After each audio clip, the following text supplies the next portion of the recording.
Ms. Nukira, do you swear to state the truth in your testimony? Yes. Yes, thank you.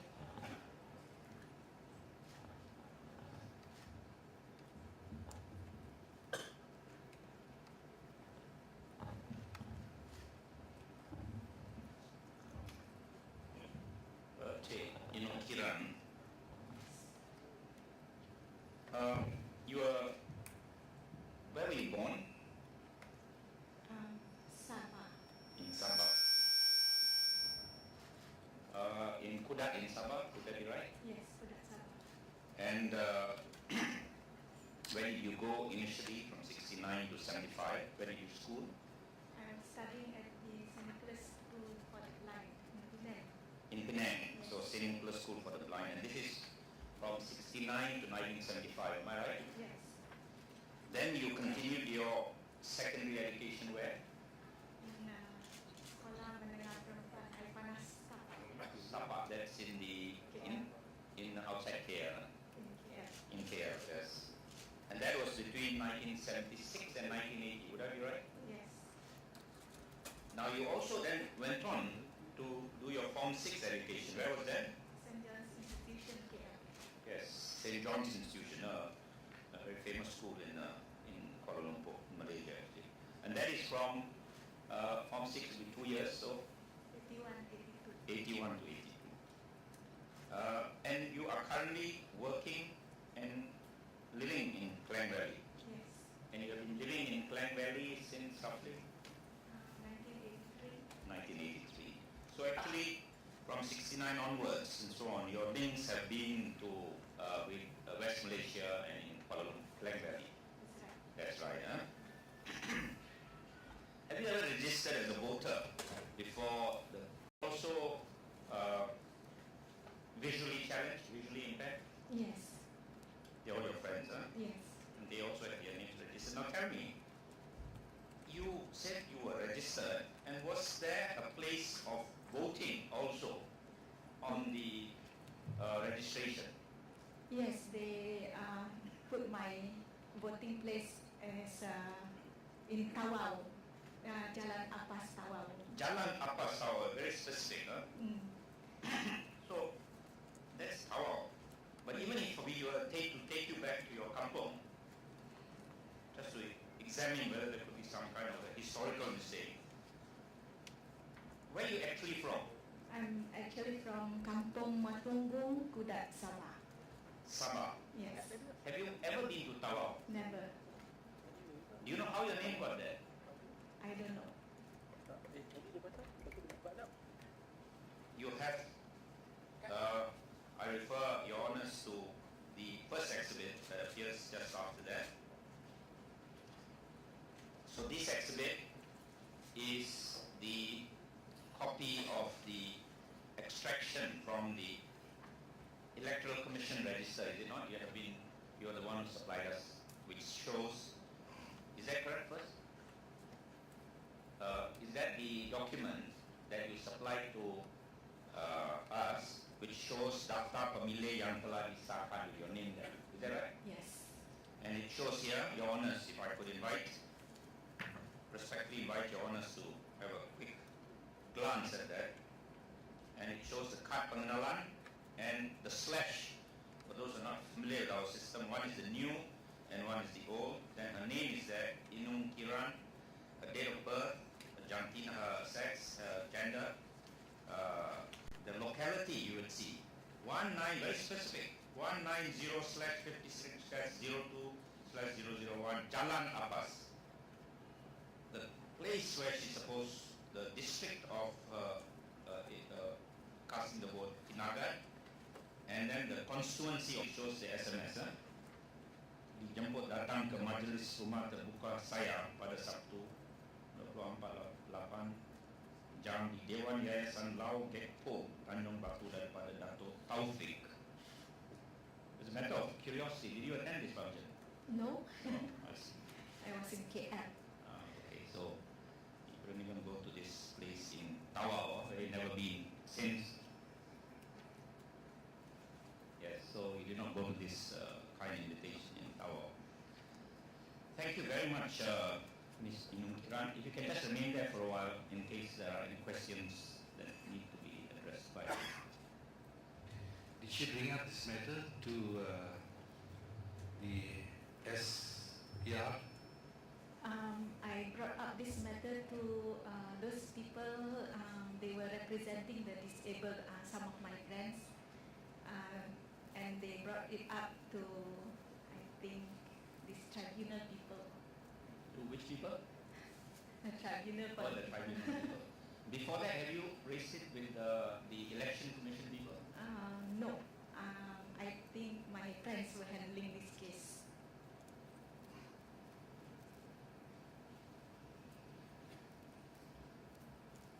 And I think one of my colleagues, the sighted working at my place, they told the people in charge in Tawau to look out for whoever is going to vote on behalf of me.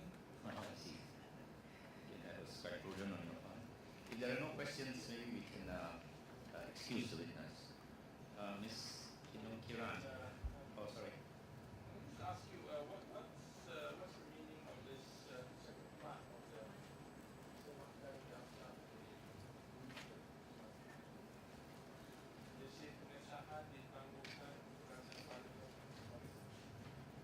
pengesahan ditangguhkan kerana parlimen dibatal.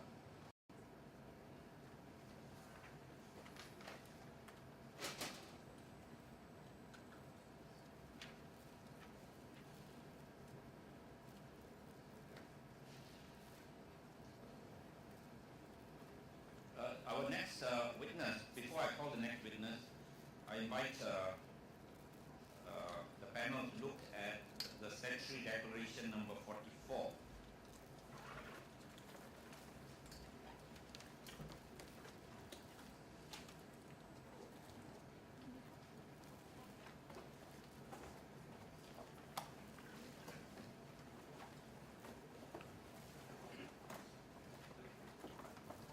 No, I think it's in the supplementary. I think the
Now, this is, I'm going to take this witness through his police report. And his police report had to be translated. We got the original of the police report, which is in Bahasa Malaysia, and the translation, which for the benefit of our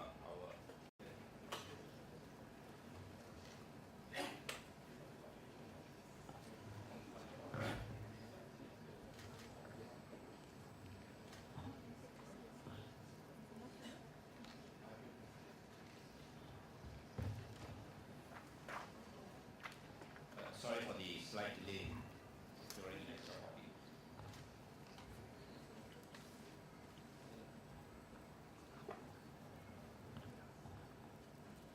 Cik Abu Husin, adakah Cik Abu Husin akan menyatakan segalanya yang benar dalam keterangan Cik Husin?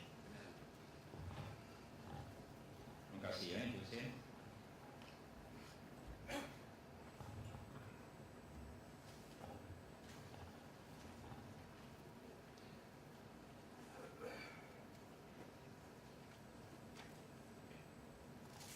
We'll do the give the evidence in Bahasa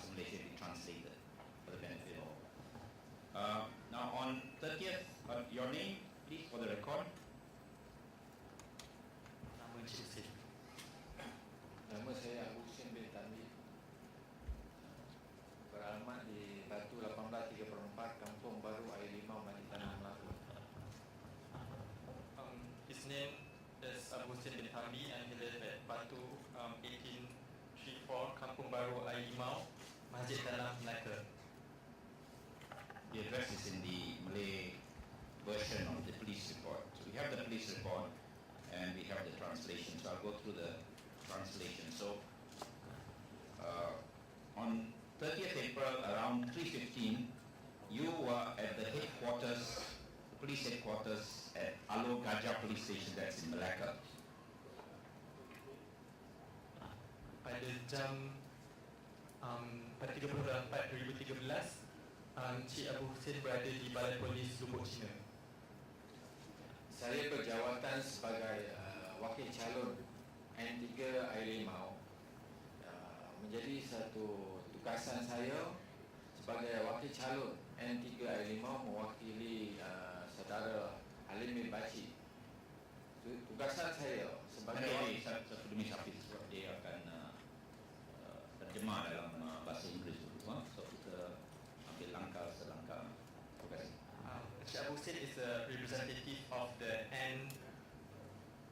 N3 Air Limau candidate, and his scope of job is Tugas apa? tugasan sebagai ejen calon N3 Air Limau. and his job scope as the representative of the N3 candidate Air Limau. And you went to the Alo Gajah police station that day, at that time. Answer. Adakah Encik Abu Husin pergi ke Balai Polis Alo Gajah pada ketika itu? Ya. Dengan what's the purpose? Pada lebih kurang pukul 3.19 Bukan, apa tujuan untuk pergi sana? untuk mengiringi petinggi ke Balai Polis Alo Gajah. Okay. He went to the police station to escort the Anggota biasa, satu orang pegawai, ya, ketua peti undi bagi Balai Polis Lubuk Cina. one EC officer, another one is the head of the Lubuk Cina police station officer. Now then, were there also representative from political parties? Ada wakil dari parti politik pada ketika itu. Saya mewakili PKR. Satu orang anggota mewakili PAS bagi Parlimen. Satu orang mewakili DUN bersama Parlimen bagi Barisan Nasional. He was the representative for PKR, and another one is for PAS, and another one is from Barisan Nasional for the DUN and also Parliament. Okay, so all were there. So once you reach the IPD, which is the Alo Gajah police station, what happened? Immediately what happened? Apa yang berlaku ketika Encik Abu Husin sampai di Balai Polis Alo Gajah? Pada jam lebih kurang pukul 3.15 saya sampai ke Balai Polis IPD Alo Gajah. Pintu lokap dibuka. Sampai ke tempat di dalam lokap. Satu demi satu, yes, transit. He reached at the Alo Gajah police station at around 3:15 in the afternoon, and the lockup area was opened. Now, before that, when you arrived at the police station, did anyone welcome you?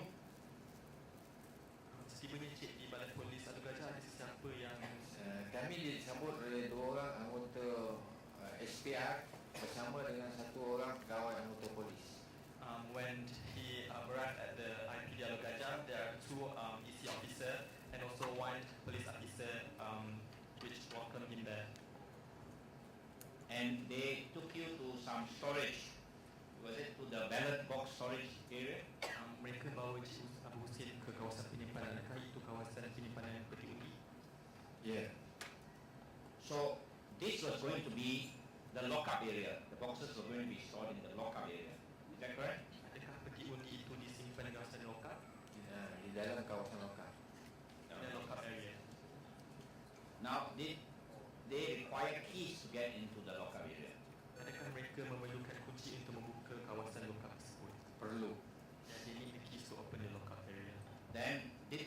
officers obtained the key for the lockup areas, to open the lockup area? Adakah anggota polis tersebut mengambil kunci untuk membuka kawasan lokap tersebut? Ya. Then the boxes,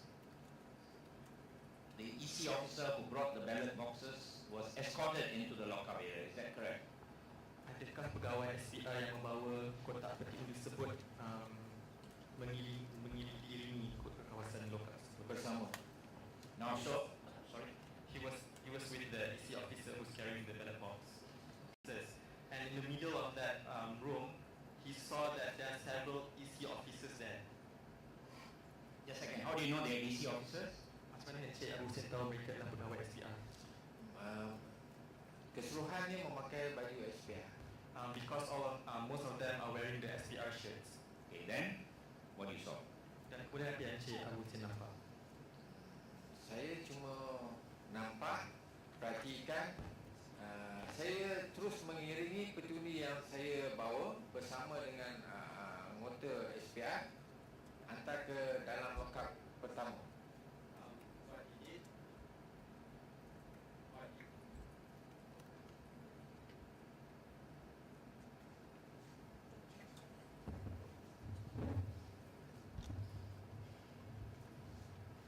What he did, he escorted the EC officer to store the ballot box in the first lockup room. Yes. And then? Selepas tu dalam waktu mengiringi saya sempat lagi melihat lebih kurang antara 7 ke 8 orang tengah mengiringi satu timbunan ketak-ketak undi bermaksud tengah mengira. While he was escorting the EC officer to store the ballot box inside the first lockup area, he saw the 7 to 8 SPR officer, EC officers were surrounding a pile of papers, which he thought they were counting the ballot paper. Yes. Selepas daripada itu No, before that. When you say which he thought, what do you mean by he thought? Were they or were they not? How far was he from where the SPR officers were? Waktu itu macam mana Encik Abu Hussein tahu yang mereka sedang mengira kertas undi dan berapa jauh jarak Encik Hussein Lebih kurang jarak. mereka lebih kurang? jarak dia antara itu lebih kurang dalam 10 kaki saja. The distance between him and those EC officers were around 10 feet. Yeah, that's where you are to where his class is. Okay, about 10 feet, yes.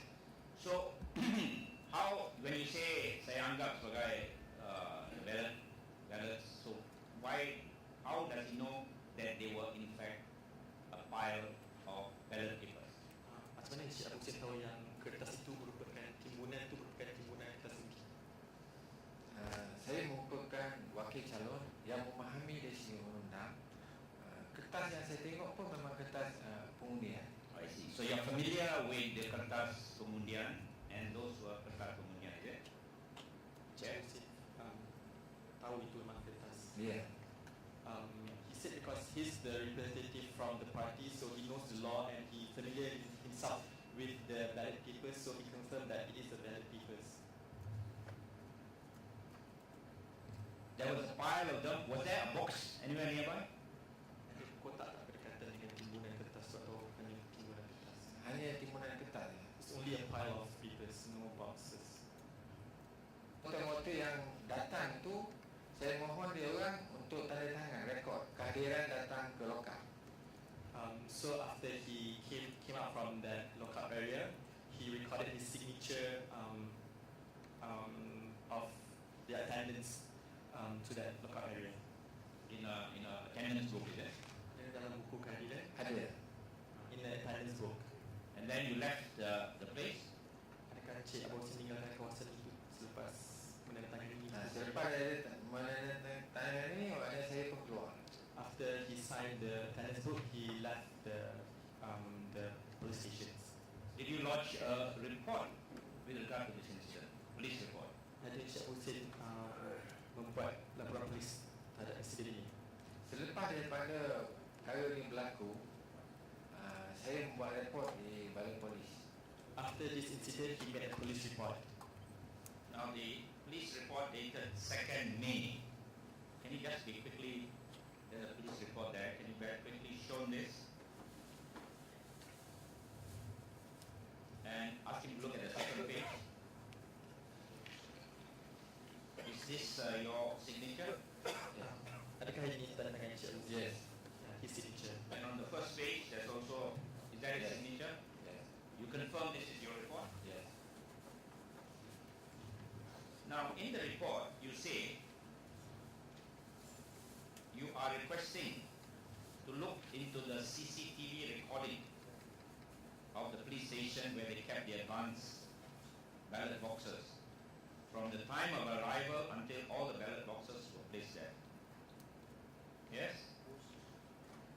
Adakah dalam laporan polis Cik Husin yang ada mengatakan bahawa Cik Husin meminta untuk melihat kepada rakaman CCTV di balai polis tersebut dari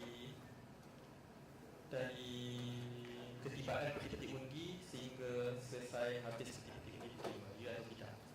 Tidak, saya ada memohon untuk melihat memohon pada SPR peti undi Parlimen P134.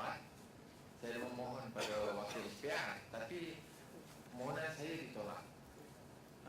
He did make a request to the EC, to the Election Commission to look into the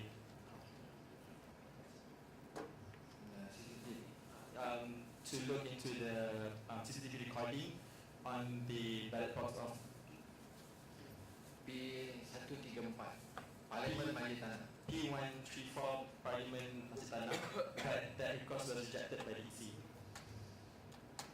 Is that the constituency in which he is a polling agent, is it? Itu kawasan yang Encik Husin jadi wakil Candidate agent. wakil pada wakil calon pilihan raya P134. P14 merupakan saya sebagai wakil calon untuk N3, Dewan Undangan N3 Air Limau, dan kawasan yang berlaku merupakan kawasan Gua Parlimen. Adakah yang perkara yang dicakap adakah itu yang menyebabkan Cik Husin membuat laporan polis? Ya. Yes. And until today, have you received a satisfactory or any response about the complaint that you made that the ballot boxes, to your knowledge, should be open? Have you received any response from the EC first? Ada tak Cik Husin menerima apa-apa respon dari pegawai SPR mengenai laporan Cik Husin buat ni? Ada. Selepas daripada 48 jam, saya memohon keterangan daripada pihak SPR No, atas did you get a laporan. response? Ada Cik Husin ada respon tak? Ada. Apa respons? Respon dia segala jawapan pihak daripada pengarah SPR ini akan bagi jawapan. He did get a response from the EC Commission, but the response was that the state EC will answer this question. Until today, have they answered this question? Mereka dah memberi respons hari ini atau tidak lagi? Tidak lagi. They never responded until today. How about the police? Have the police ever told you they've taken, did they respond to you? Adakah pihak polis mengambil apa-apa respon terhadap laporan ini? Ada. The police did take a response. What is the response?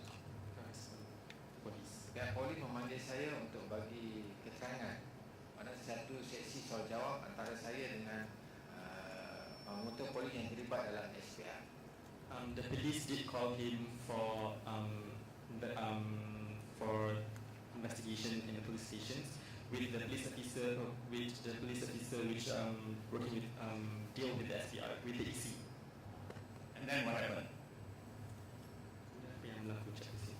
What is the outcome, in other words? Suatu sesi soal jawab bersama dengan anggota polis, saya menyatakan dari segi What is the outcome of that discussion? Hasil pada soal jawab polis. pihak polis pun tidak boleh membagi sesuatu jawapan. The police cannot give an exact answer.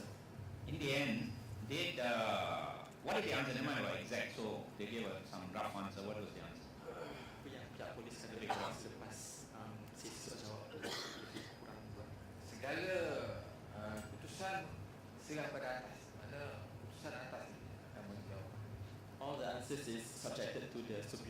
they said they will send it to the superior. Akan hantar dan dapat daripada maklumat daripada pihak berkuasa atas. Yes. Yes, so he'll get a reply. Until today, have you got any response at all from the police? Sehingga ini dapat berespon dari pihak polis. Tidak. No response. I have no further questions. I leave for questioning. I'd like to ask a couple of questions.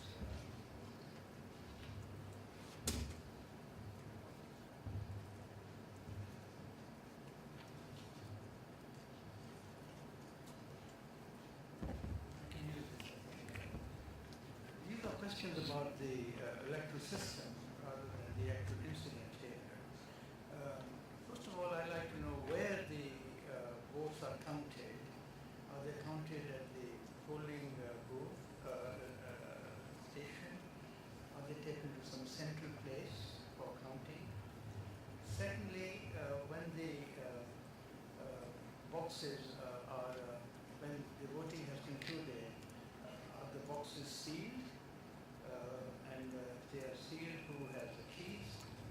And thirdly, why are the ballot boxes stationed in the police station rather than some other place before they are sent to some central place? So I'd like to understand these three things so I can put this in some context. Yes. First is the ballot. I think Mr. Wong will be coming in shortly after this. But the short answer, pending his reply, is that the advanced voting is done at a particular place. Then the boxes are sealed. Then the boxes are transported. Then they are kept in the police lockup where he saw all this happening. They are kept there for 5 to 6 days. And then they are brought out, escorted again to a counting center where the rest of the votes are being counted. In the constituency. Yes, in the constituency itself. So 5 to 6 days they are in this place, and then they are taken to the counting center. Then they are opened at a particular time that is allotted, I believe at 5 p.m. on that counting on the day when votes are cast. And then they are opened, and then they are counted. And then, as he has explained, the ballot boxes are taken from the place where, as he said, a pile of loose ballot papers on the floor. Just translate. Untuk memastikan kembali yang Cik Hussein nampak tadi, adakah benar yang di atas lantai lokap tersebut adalah kertas undi? No, what he saw, just translate exactly as he said. What he saw was a pile of loose ballot papers on the floor. Apa yang Cik Hussein nampak itu adalah di atas lantai itu adalah kertas undi. Memang betul. Yeah. And there were a few, she said 7 to 8 people wearing SPR, I don't know what's the identification, right, around those papers. Is that correct? Dan ada beberapa orang, 7 ke 8 pegawai yang memakai baju SPR bersama dengan kertas undi tersebut. Ya. Yeah.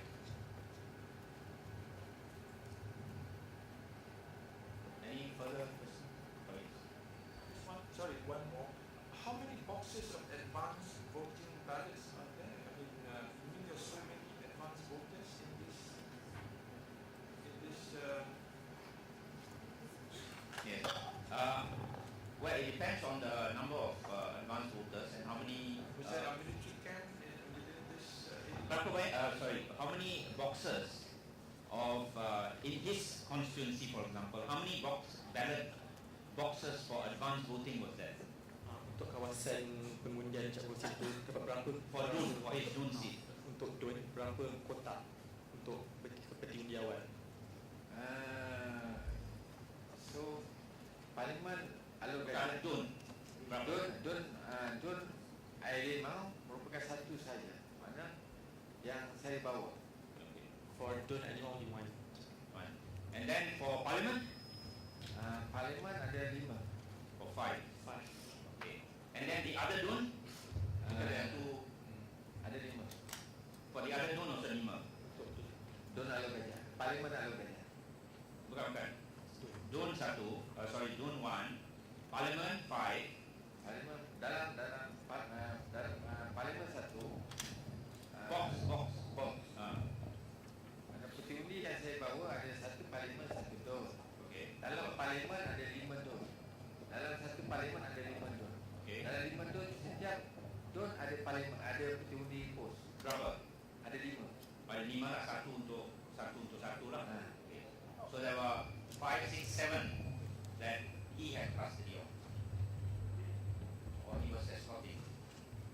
I ask you one more. I ask you how the ballot boxes are secured. I mean, if they were be opened up, then obviously there's no real protection. And if the electoral commission officers were sitting there with the ballot boxes on the floor, they obviously have a means of opening up and therefore tampering with the ballot boxes, the ballots. Yes. That's all. I yeah, mean, I that's- wanted to know how securely Yeah, that's- the keys. You see, that's the thrust of our presentation of this evidence today. That there is the custody is not, although on paper it goes to the lockup, which is where you expect complete protection. It's in a lockup, in jail, ballot boxes, and yet this is what this particular witness saw, and he lodged a police report quite soon after. Yeah, and we will show through, Mr. Wong will show the details of that process, Yes, you can send that. including as to the sealing of and the removal, the ease with which these can be removed and why it's not quite that protected. Sorry. It would be of interest to me to know, in the end, who won that constituency.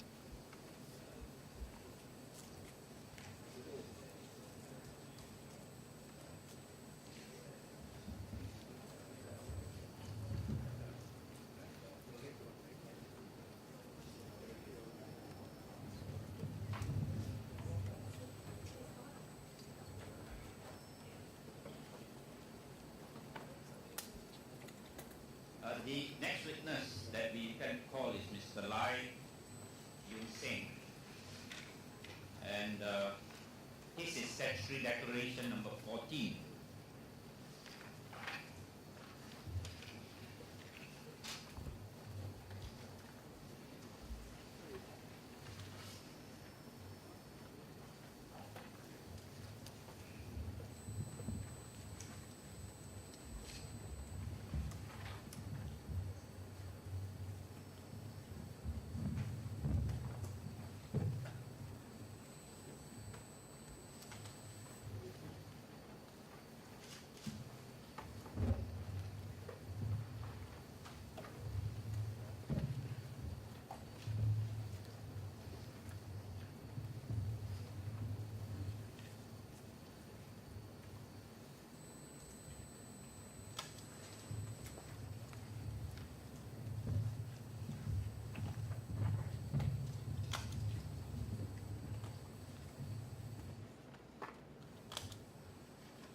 Ladies and gentlemen, members of the public, the court reminds you to be silent at all times. Do you swear to speak the truth in your testimony? Yes. Yes. Mr. Lai, thank you for coming. You have before you a document called statutory declaration. And you look at page 2 of that document. Is that your signature? Yes. For the record, can you give us your full name? My name is Lai Yun Sing. Lai Yun Seng. Huh? Yes. Now, you in the last election, the 13th general elections, you say you are a volunteer observer under Pemantau. Yes. Now, what is this Pemantau? Pemantau is a non-partisan volunteer for the voter observation. I see. So it observes non-partisan, and it is this Pemantau group is organized, you say here, by several NGO groups. Yes. Can you name? Remember them? Yes. Berse, Comas, and Mafrel. Okay, that's in paragraph 1. Berse, Mafrel, and all of them are independent organizations. Yes. Now, so you are an independent observer, volunteer observer, and why is that of interest to you as a volunteer observer? As far as I'm concerned, that voter fairing is not right during the polling day. I see. So conduct of election regulations you are suggesting prohibits this sort of activity. Yes. Yeah. Now, did, to the best of your knowledge, any election, any persons representing the election commission come to forbid this from happening? No.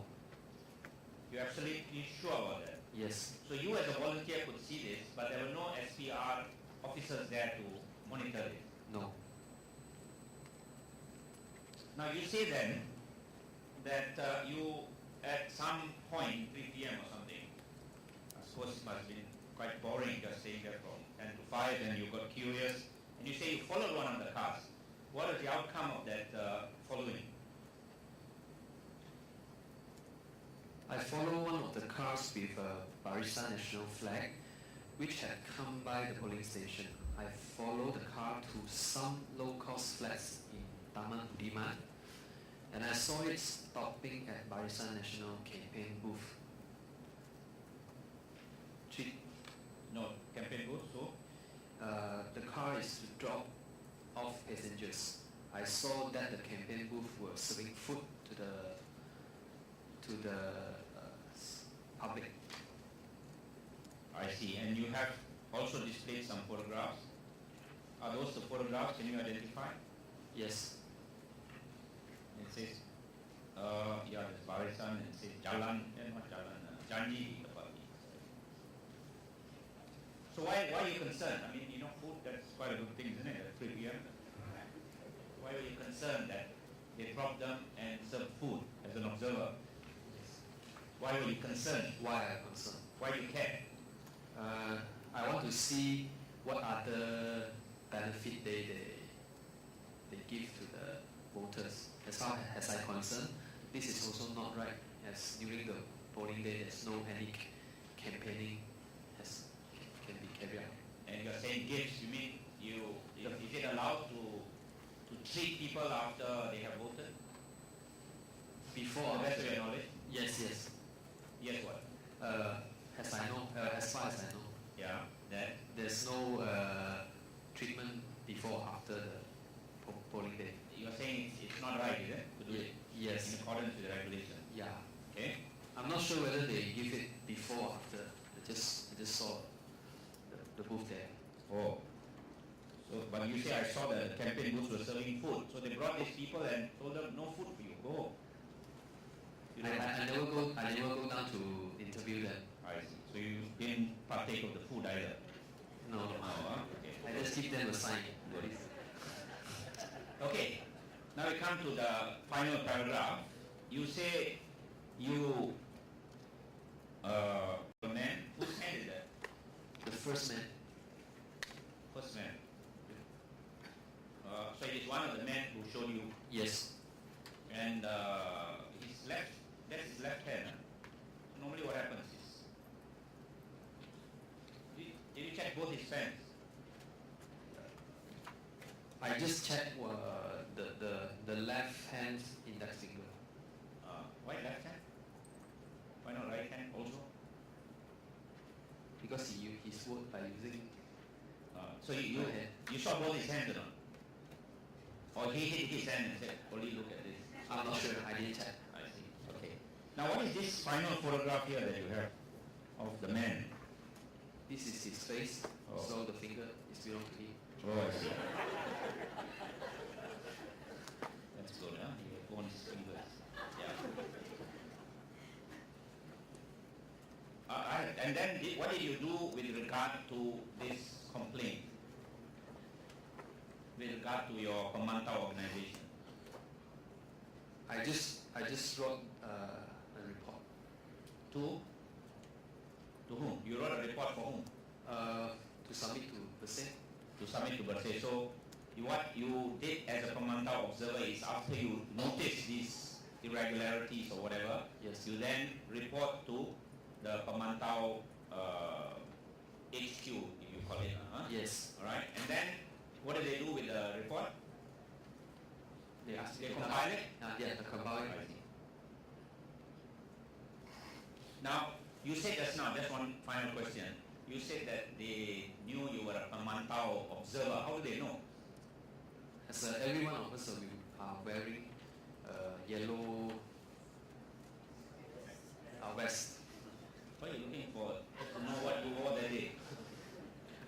A yellow what? A yellow vest of some kind? Yes. Okay. I have no further questions. You wait until for some clarification if any. Panel.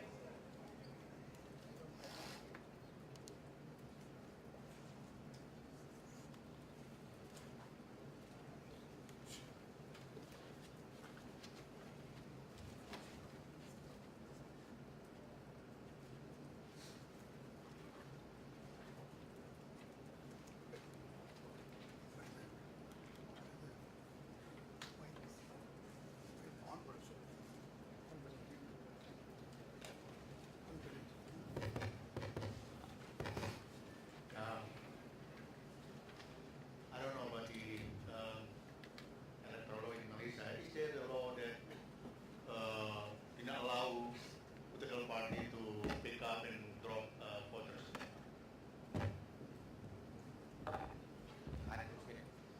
I didn't read the law.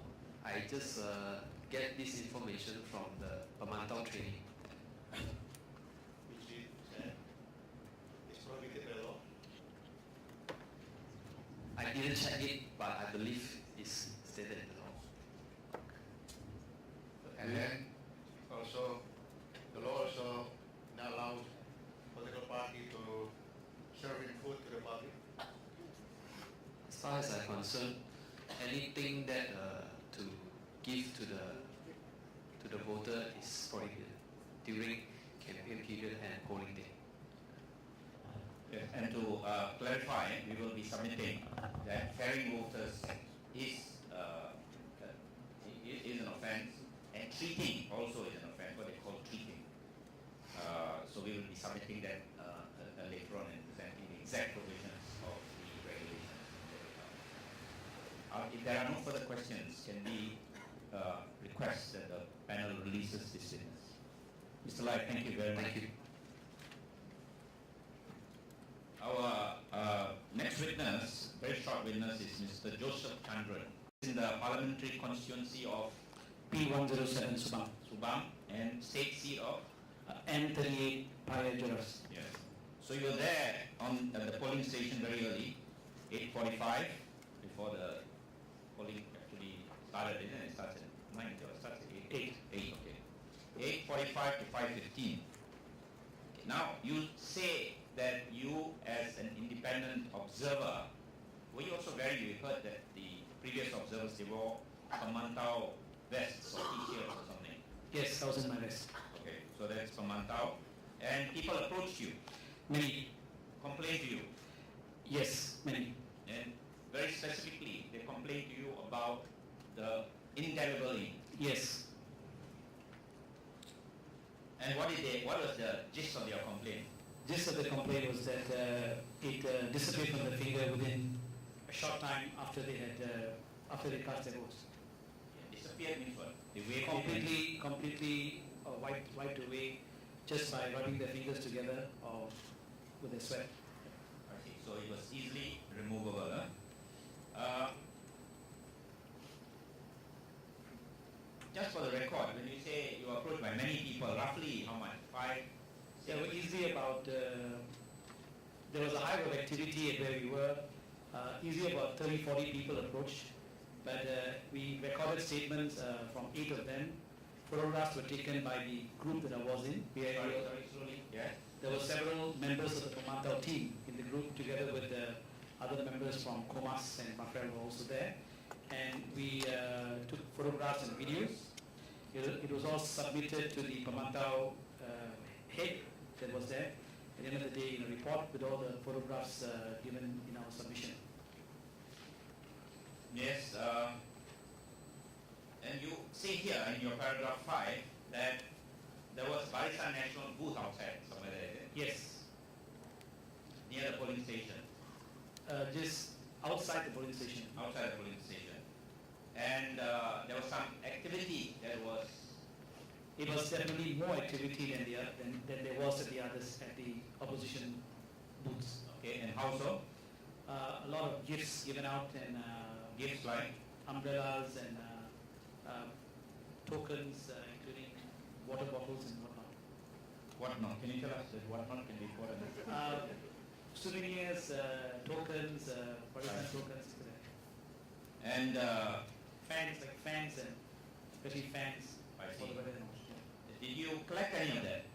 No, You didn't go out there and ask for free gifts?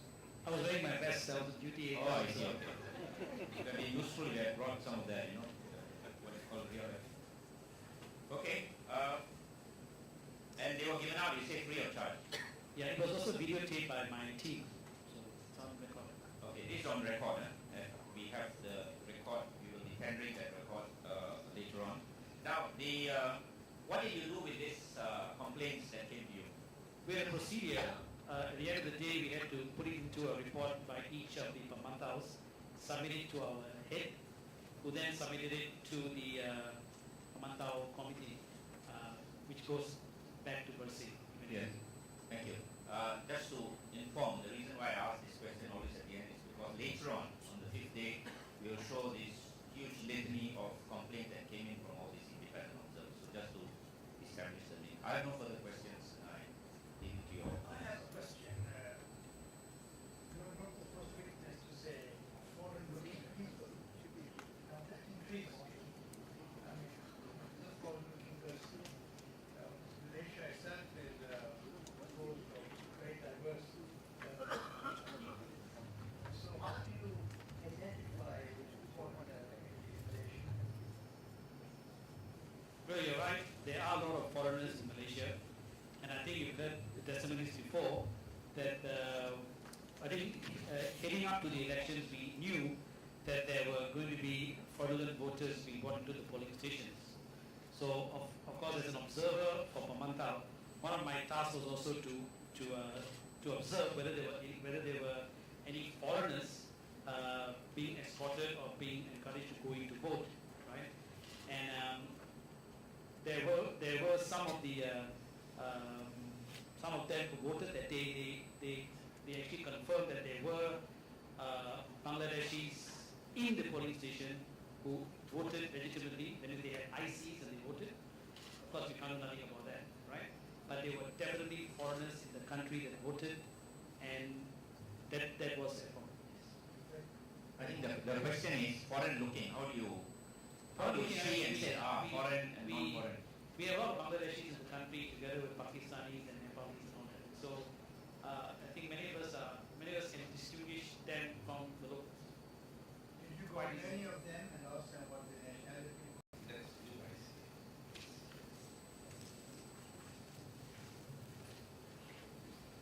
If there are no further questions, can this witness also be released? Sir Joseph, thank you very much.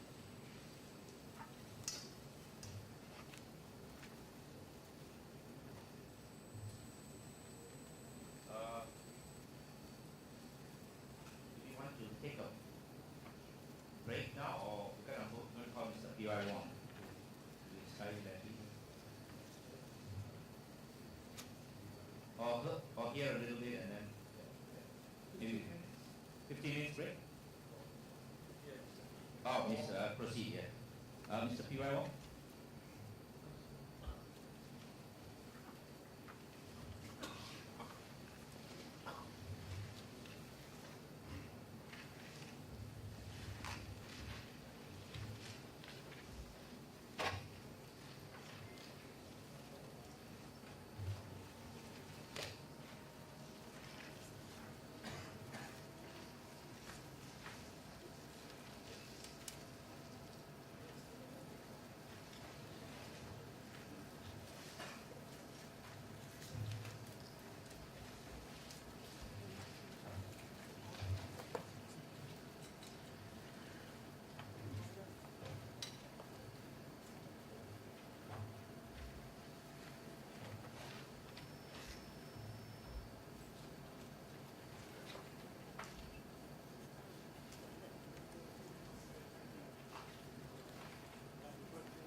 can we, I think as the afternoon wears on, the energy level reduces, it should go up a little bit.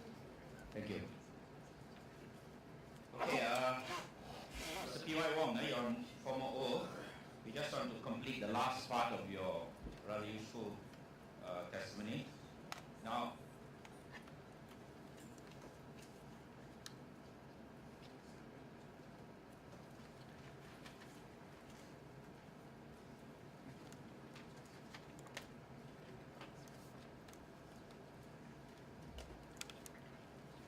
while we are waiting for the PowerPoint to start up, maybe I could address some of the questions that was raised earlier. no, we'll come to that. We just deal with this first because this is very important, huh? Your testimony in this regard.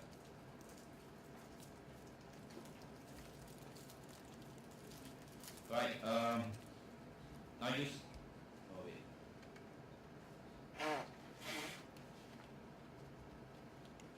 Now you are dealing basically with the design, Yes.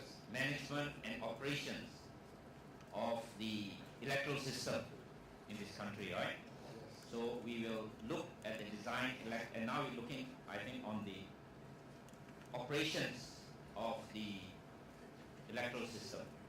So Yes. if you go to your slide 22,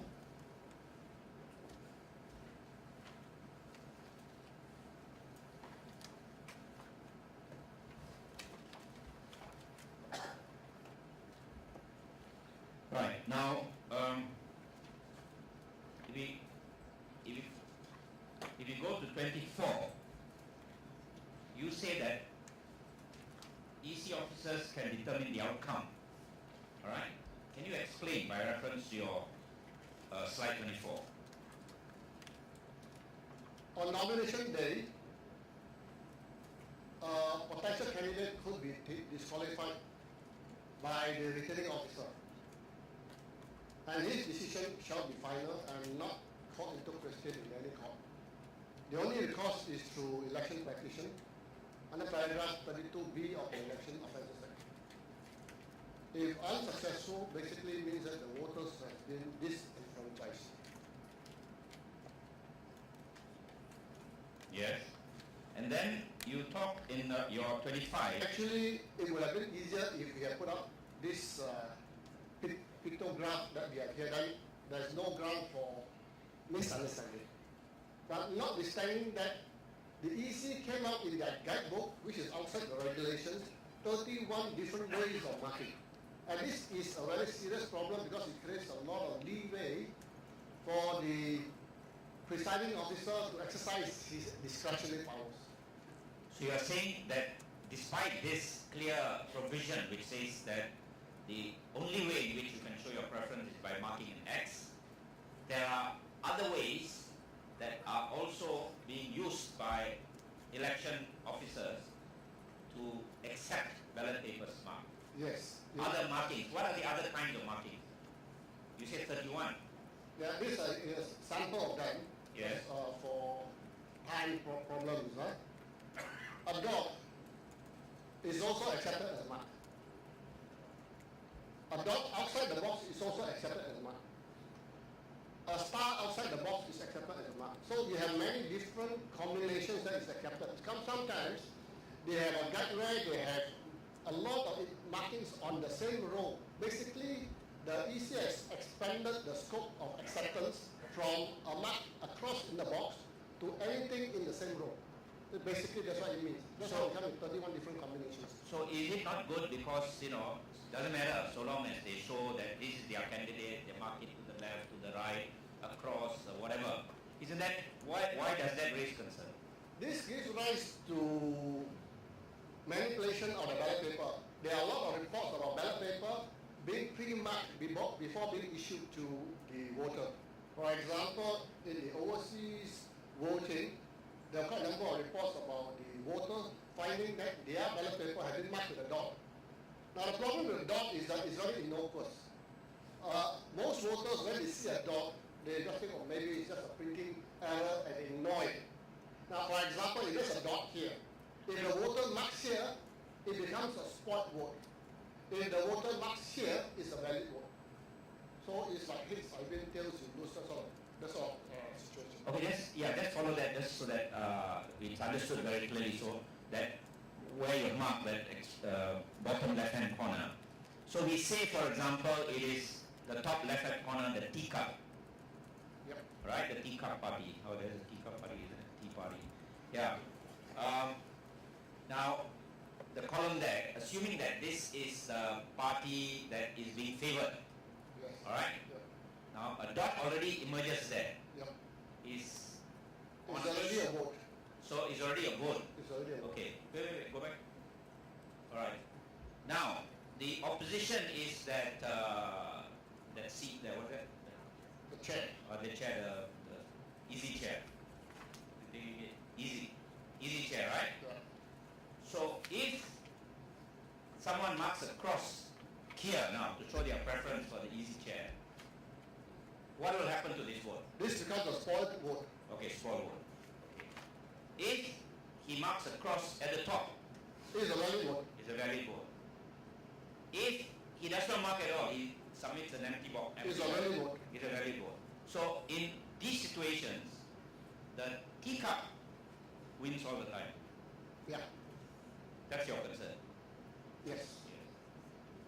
I remember I mentioned in the instruction for the postal voter, the instruction says you can only put a cross. Yes, we already referred, and I reminded the panel that leads on from there. Now we come to Form 9. The 30, slide 30. This is a very important form. Yes.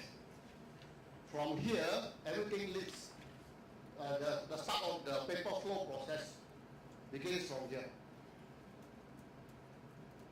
Yes. Now, this is under the conduct of election regulations, correct? Yes. Yes. Now, explain to us why this is so important. Form 9 is the specification of what constitutes a valid ballot paper. There are two criteria. Number one, the serial number. Number two, the official stamp. You will notice that both of them. Mr. Wong, just a pause here. Your Honor, this will be at page 162. I think that's where the form is under the election laws. Page 162. So okay, we have this page 162.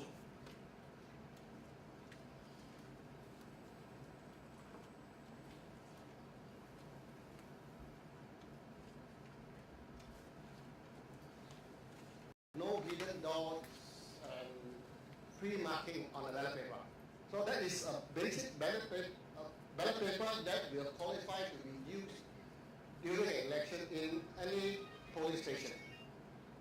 And during the issue of the ballot paper, this stamp will be applied on the ballot paper before a voter receives the ballot paper. So this Form 9 is very clear and very well defined, and there's no issue with that. However, we found that during actual operations, the polling agent is not given the opportunity to check the ballot paper to see whether the serial number are in running order, to see whether the ballot papers are clean. I'm speaking of personal experience. I was the postal polling agent as well as Proceed. one. Okay, proceed with the actual practice. As one polling agent, the returning officer, the assistant returning officer and the presiding officer refused to let me check. And they refused to let me record the serial numbers. That has a very important bearing later when we come to Form 13. Okay, so in other words, you are saying that this is what is issued by the KTM, what is received by the KTM from the returning officer. Yes. And this is it's critical to make sure that this is not being tampered with. Yes, it's a form of inventory control. Okay, so it's an inventory check as to what is issued. Correct. And this should be shown to the polling agent. By right, it should be. Yes. So, But from your experience, you're saying, you yourself, yeah. requesting for this to be shown, not shown. I was not allowed to inspect the ballot paper. Yes? next slide. No, just yes, next slide, because no, then you explain. Okay, that's right. Okay, yeah. So you explain then why it's important in relation to Form 13. Can you elaborate a little? Yeah. Later on there will be the Form 13. I think this is a very quick. Form 13 is a control on what should appear in the ballot box. Form 13 will record the range of serial numbers of the ballot paper that is received. Form 13 will also record the range of serial numbers that are issued for the ballot paper. At the end of the day, Form 13 is also used. Beginning of the day, Form 13 records what is received. At the end of the day, Form 13 records what has been issued. Okay. And then there will be a number there that will dictate what is the theoretical number of ballot paper inside the ballot box. So Form 13 is the following to Form 9, which is very important. Yeah. So Form 13 appears, Your Honour, at page 167, a few pages after the Form 9. So maybe you can, since you have explained, it's a little easier if you look at the ballot paper itself. You say it's very important. It shows how many ballot papers were issued, how many were received first. And they say that they are going to have 26,000 different designs for rubber stamp, a unique rubber stamp for each polling station in the country. And the unique part about it is this number here. So you need different rubber stamps for different constituencies. Different polling stations. Different polling stations. And how would they be identified? Just There's show us. number that PA0685. This is a sample of an actual rubber stamp used for GE13. The first letter will define the state and the constituency. And That's important. Can you repeat that? What you said? The first two letters will define the state, and then the last four numbers will define the particular polling station. Okay. So a polling station is the identity defined by all 6 characters, PA0685. Okay. Then, for G13, they came up with a new procedure. The perforation of a stamp, instead of putting all within the ballot paper, they put it across the serration. Once you put it across the serration, you Sorry. So, just to get this is very important, and that's why I want you to go a bit slowly, so we all are on the same page. So, remember you said that within the ballot paper means on the right side of the perforated line, right? It's supposed to be here. Yeah. Yes, so it's supposed to be within The ballot paper. ballot paper. Okay, now tell us So where. now they put it on the half stamp. Once you put it on the half stamp, you create a lot of room for confusion. Example, let's say this particular stamp here, if you cut it in half, you only see 685. 685 is not a unique number for that polling station. PA0685 is the unique number because you are bound to find a lot of 685 across the country in many polling stations. Yeah. So this is one part of the problem. We made a lot of complaints to EC pre-G13. We even came up with a video explaining to them why this is a problem, but they ignored all our protests. So this is what should appear on a proper ballot paper based on Form 9. Yes. And this is because, just I want to get this clear, this is because there will be The discretionary power of the presiding officer comes in. So he has the power of God in the polling station. So this comes back to your earlier thesis that at the operational level, which you said, it is the EC officers who can determine the outcome of the elections, especially of marginal constituency. These are some of the clear examples you're giving, Mr. Wong. Yeah. Is that correct? Yes. Right. Now let's proceed to the next slide. Is this the one? Yes. So this is These also regulations give the power to the EC to prevent the counting agent from entering the polling station. It's within its authority. So if you don't have a counting agent inside the counting station, I would imagine the candidate will be at a severe disadvantage. and this is for information is conduct of election regulation 25, right? Yeah. Okay. we will give examples of how people have candidates and their agents have in fact been excluded by the use of this power in quite strange ways. Next slide, please. This one explains the discretionary power of the presiding officer in counting the ballot papers. He told very clearly he shall reject as invalid anything which is not stamped or perforated, marking for more than one candidate, where the identity of the voter can be shown, where it's unmarked or marked other than in the place or manner provided, which means that if the mark is not an X in the box provided, in theory it should be rejected. It doesn't indicate clearly the intention of the voter. Again, when you talk about intention, it's very subjective.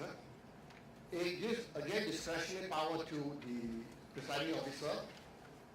But if he is satisfied that some act or omission by his staff. Is that what you see? Yes. Yes. And it seems to have pattern to it. Seems right? A pattern to it. There is a pattern to it, okay. Which you describe as unhealthy, right? Yeah. Okay. Now, just to emphasize also what he has suggested, again, Regulation 25 at page 138.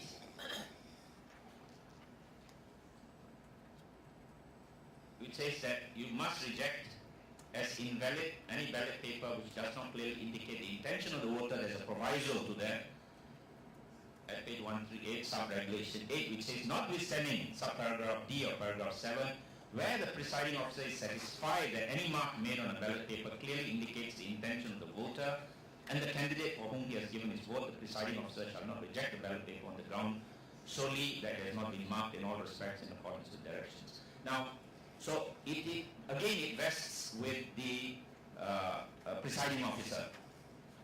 Yes, when your words like satisfied. Yeah, okay, so the point I want to ask you is, from your understanding, is there a consistent practice or does it vary with, as they say, with the, whether it's eaten, with his mood, whether it's eaten as lemak that morning or something like that? In other words, there is no consistent practice. What would you say? There seems to be a consistent pattern that it favors certain party and disfavor other parties. But this is based on the fact that there is this discretion that is given. Yes, because when you use words like satisfied and trying to determine the intention of a voter, your intention and my intention could be very different. This is a matter of the subjective satisfaction Yeah, of the and that's presiding. why you have this 31 different ways of validating a ballot paper. Okay. Sorry to interrupt. If you go on to sub-paragraph 9, it says, before rejecting a ballot paper, the presiding officer shall show its duties and candidate, selection paper, account paper, and consider his views thereon. There is this pattern in favor of one particular party. I think the witness is entitled, of course, to respect his opinion. But our point is, and that's the point that has been made by this witness earlier, that there is this vast subjective discretionary power that is vested by the rules which could allow for misgivings. And since we're talking also about recommendations for the future, these kind of areas of serious contention, and we have seen one particular contention being raised that, this favors one side and so on. These are the kind of practices that A, should not be countenanced by the regulations, and B, there needs to be some kind of reform to ensure that there is less disquiet in relation to the implementation or the perception of people as to this. So we thank Your Honor for that question. So we got an opportunity to clarify. Now, if you, where are we now? Okay, so that's satisfied. You have made it very clear. The next slide.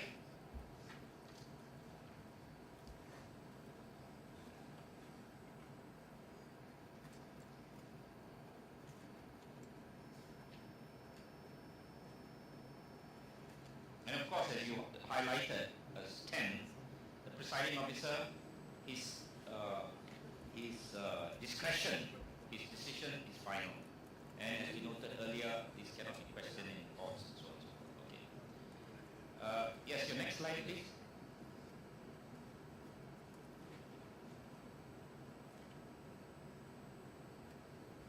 Yes. This is a voting booth